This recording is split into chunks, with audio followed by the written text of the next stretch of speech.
మనుషులు ఏడిపిస్తారు, కానీ దేవుడు నవ్విస్తాడు. హల్లెలూయా. దేవుడు ఏడుస్తూ ఉంటే చూచే దేవుడు కాదు.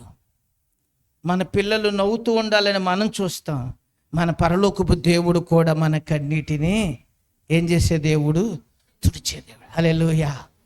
మన కన్నీటిని చూస్తూ ఊరుకునే దేవుడు కాదు. కళ్ళ నీళ్లు పెట్టుకున్న ప్రతి ఒక్కరి పట్ల దేవుడు గొప్ప కార్యాలు. పాపాత్మరాలు కన్నీళ్లతో ఆయన పాదాలు కడిగెత్తే ఆయన లేపన్నాడు, ఈమె అబ్రహాము కుమార్తె. కన్నీళ్లతో కడిగేసింది ఎవరి పాదాలు? హల్లెలూయా. మీరు గమనించండి, కన్నీళ్లు ఎప్పుడూ ఏమవ్వవు. దేవుని కొరకు ప్రయాసపడిన కన్నీళ్లు, దేవుని సన్నిధిలో కార్చిన కన్నీరు గొప్ప కార్యాలు. జీవితంలో ఎదురవుతున్న ప్రతి కన్నీటిని తుడవకుండా వదిలిపెట్టే దేవుడు గొప్ప కరుణామయుడిని మనం ఏమై ఉన్నాం.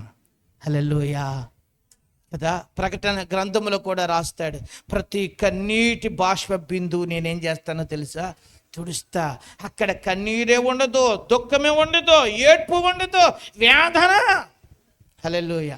అక్కడ కన్నీరు ఉండదు, ఇక్కడ మన కన్నీటిని ఏం చేసేవాడు చెప్పండి?